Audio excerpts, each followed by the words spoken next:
మీరు దిష్టిని నమ్ముతారా? మా ఇంట్లో వాళ్ళు చాలా సార్లు చెప్పారు. ఇలా సీరీస్ స్టార్ట్ చేసినప్పుడల్లా నువ్వు సిక్ అవుతున్నావు అని. బట్ స్టిల్ నేను సీరీస్ స్టార్ట్ చేశాను. అండ్ ఈసారి సీరీస్ ఫినిష్ చేస్తాను గూడా. అండ్ బ్రేక్‌ఫాస్ట్‌లో వచ్చేసి మాకు ఇడ్లీ వేశాను. మా అబ్బాయికి వాఫుల్ వేస్తున్నాను. అండ్ చాలామంది స్టీల్ చాపింగ్ బోర్డ్ ఎలా ఉంది అని అడుగుతున్నారు. సో, ఒకసారి చూసేయండి.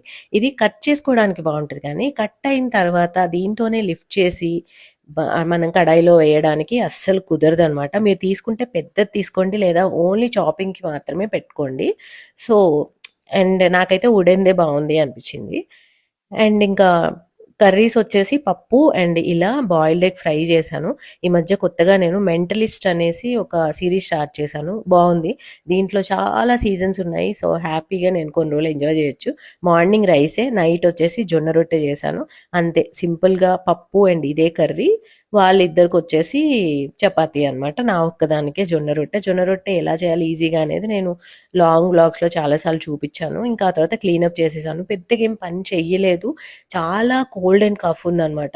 సో, నేను బయటికెళ్ళి వాక్ చేయాలన్నా సరే డస్ట్ అసలు పడట్లేదు. సో, అందుకే ఇంకా వాక్ ఎలాగో చెయ్యాలి.